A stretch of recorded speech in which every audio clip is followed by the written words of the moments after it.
Ciudad de México no es el paraíso, ni lo fue. En lo peor de la guerra contra el narco, ¿es ahora o es pasado? La capital del país se mantuvo más o menos ajeno a la barbarie. Los cuerpos colgados en los puentes, encobijados en lotes baldíos, apilados en el acotamiento de carreteras y caminos, ciudadanos muertos en el fuego cruzado que su único error era ir al trabajo, los centenares, los miles de asesinados eran asunto de Chihuahua, de Sinaloa, de Guerrero, de Michoacán, de Jalisco o Guanajuato, no de la ciudad más poblada del país. No es que las ejecuciones fueran desconocidas, ni que las organizaciones criminales no operaran en el Distrito Federal, hoy Ciudad de México. Había y hay ejecuciones. Había y hay organizaciones criminales y narco. Había y hay corrupción policial. Pero su intensidad, eso sí hay que reconocerlo, era y es significativamente menor. La emboscada contra el secretario de Seguridad de Ciudad de México, Omar García, se sale por completo de la apariencia que ha guardado la capital de mantenerse casi ajena a lo que ocurre en el resto de México.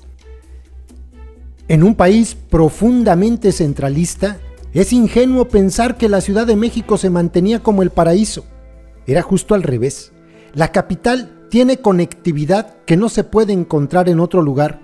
Ofrece el anonimato de una urbe, concentra los grandes centros de logística de cualquier tema, financieros, empresariales y de poder político. Y primero que todo, 20 millones de habitantes. Esto la convierte en un mercado enorme para lo que sea, incluyendo los delitos. Para el gobierno en turno, era mejor insistir en el discurso que la guerra del narco no llegaba a la sede de los poderes. Lo más cerca de la inseguridad es Ecatepec, en la zona conurbada de Ciudad de México, y el infierno es Acapulco, en Guerrero. La guerra contra el narco, gustan de decir los capitalinos, es un asunto de provincia, como el lenguaje de la colonia.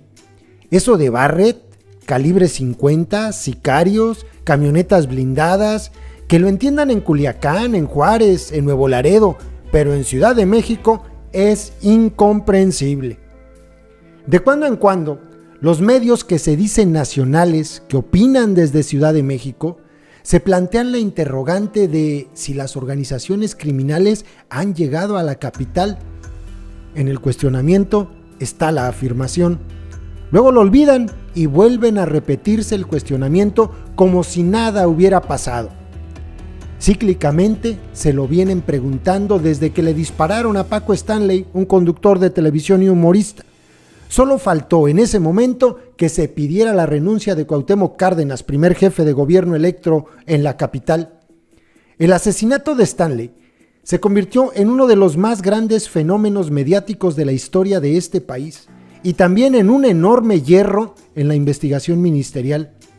Desde entonces, hace 20 años, en Ciudad de México cíclicamente se plantean si conviven con la peor de sus pesadillas, el narco. No es lo mismo ver el infierno desde el paraíso, o lo que es lo mismo, los toros se ven mejor desde la barrera, hasta que el toro se salta. El gobierno federal y los estatales ceden a la presión y aceptan que se suban las cortinas de los negocios en receso por la pandemia. Al mismo tiempo, la caja de Pandora se abre. Por los 4 puntos cardinales, el país cuenta decenas de asesinatos. Si la pandemia suma centenas de muertos en todos los días de junio, ¿por qué preocuparse por un centenar de asesinatos al día? Junio de 2020 será también un pico en esta otra pandemia. Sonora, Caborca. Enfrentamientos armados la semana pasada sumaron 12 asesinatos en el tramo carretero Santana-Sonoita. La zona fue de control histórico de Rafael Caro, pero aunque está libre, no es el mismo mundo de los años 80 del siglo XX. La autoridad mejor se replegó durante los enfrentamientos. Testigos afirmaron que esperaron a que amaneciera para aparecer. Hay una disputa en el norte que no se arregla con balazos ni muertos. Guanajuato, Celaya. Lo conocen como el Marro, pero en los videos donde se graba él mismo parece un martillo de papel. Es líder de una organización que casi da risa cuando se difunde su nombre, si no fuera porque entre las masacres que se le atribuyen están asesinatos de mujeres, embarazadas y niños. Se llaman como una canción de Joaquín Sabina, Santa Rosa de Lima, pero trae de cabeza al gobierno federal en la zona del Huachicol.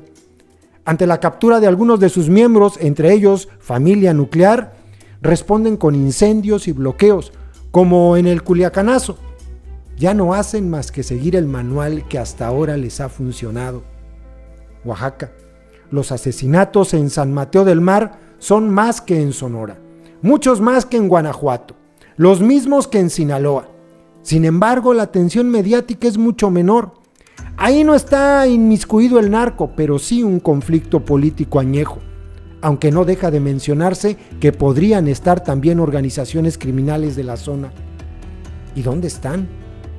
Sinaloa, Tepuche, una disputa entre facciones o células del crimen, otra, arroja la muerte de 16 hombres, 9 de un lado y 7 del otro. Hace una semana se reportaban sucesos violentos en la zona serrana de Culiacán. Ahora se desbordaron. No es novedoso. La autoridad parece no entender patrones recurrentes en las disputas entre las organizaciones criminales. Y cuando intervienen, llegan tarde y hacen lo mismo, desplegar efectivos y obtener con ello el mismo resultado. Ciudad de México. Una camioneta blindada cargada de sicarios con armas que luego podría verse eran nuevas, bloqueó el paso al secretario de Seguridad capitalino en pleno paseo de la Reforma.